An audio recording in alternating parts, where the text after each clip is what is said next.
Dinas Perpustakaan dan Kearsipan Kota Palembang ramai menyambut peserta Lomba Pidato Bebaso Palembang Asli 2025. Acara ini digelar sebagai bagian dari upaya pelestarian bahasa lokal di tahun peringatan Hari Jadi Kota Palembang ke-1342.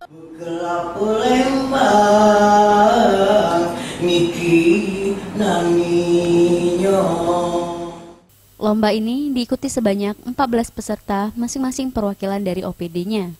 Sekretaris Dinas Perpustakaan dan Kearsipan Kota Palembang, Al-Hidir menyampaikan harapannya pada ajang ini adalah langkah awal melestarikan bahasa Palembang yang mungkin jarang digunakan di kehidupan sehari-hari dan menjadi motivasi untuk lebih mencintai bahasa Palembang. Kita berharap ajang ini adalah awal dari upaya kita untuk melestarikan dan membumikan kembali bahasa Palembang yang selama ini mungkin jarang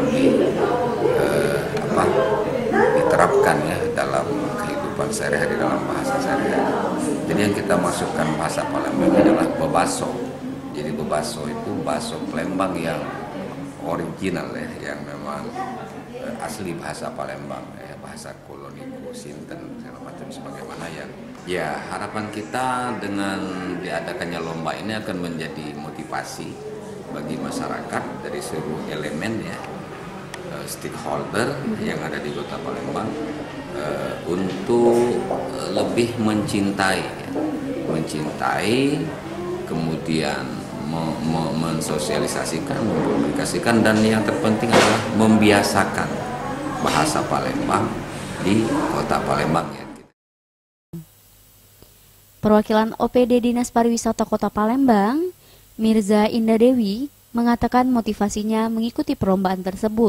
Ya, berhubung ini adalah lomba berbahasa Palembang, ya kita pengen melestarikan bahasa Palembang itu, karena bahasa Palembang dewek itu sudah jarang digunakan.